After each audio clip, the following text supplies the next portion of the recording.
Краю мой родний, як виклятий Богом, скільки ти зносиш недолі.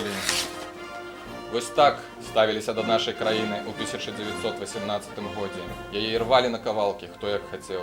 Але ж не гледячи ні на що, дякуючи намаганням білоруської соціалістичної громади, 25 сакавіка була обвешчена незалежність БНР, першої Білоруської республіки. Перша Білоруська республіка не здолела вистаяць у геополітичнай барацьбе. Яе кіраўніцтва вымушана было з'ехаць у эміграцыю.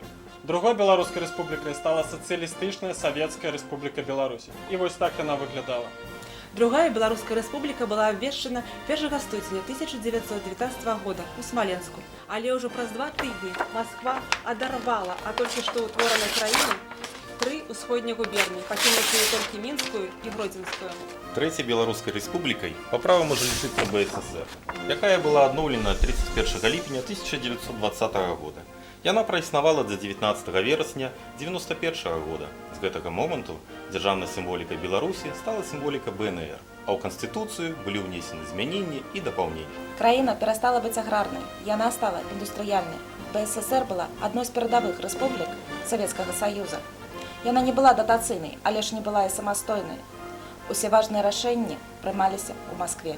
Краіна, в якой мы з вами жывем, гэта 4-я Беларуская рэспубліка. Гэта Беларусь, якая мае незалежнасць, уласную грашовую сістэму і армію. Менавіта беларусы гаспадары сваёй зямлі. Аднак за дыктатуры, якая стала для беларусаў рэальнасцю пасля першых адкрытых і свабодных выбараў, Беларусь перастала быць рэспублікай, якой кіруюць народныя абраннікі. У краіне няма свабодных выбараў і няма месца іншадумству. Пятая рэспубліка яшчэ мусіць паўстаць. Яна павінна рэалізаваць прынцыпы, якія замацаваны ў другой устаўной грамаце БНР. Пятая рэспубліка – гэта надзея на лепшае. І будаваць яе павінны мы разам. Ніхто і ніколі больш не асмеліцца ўзняць рукі на нашыя межы, ні з захаду, ні з усходу.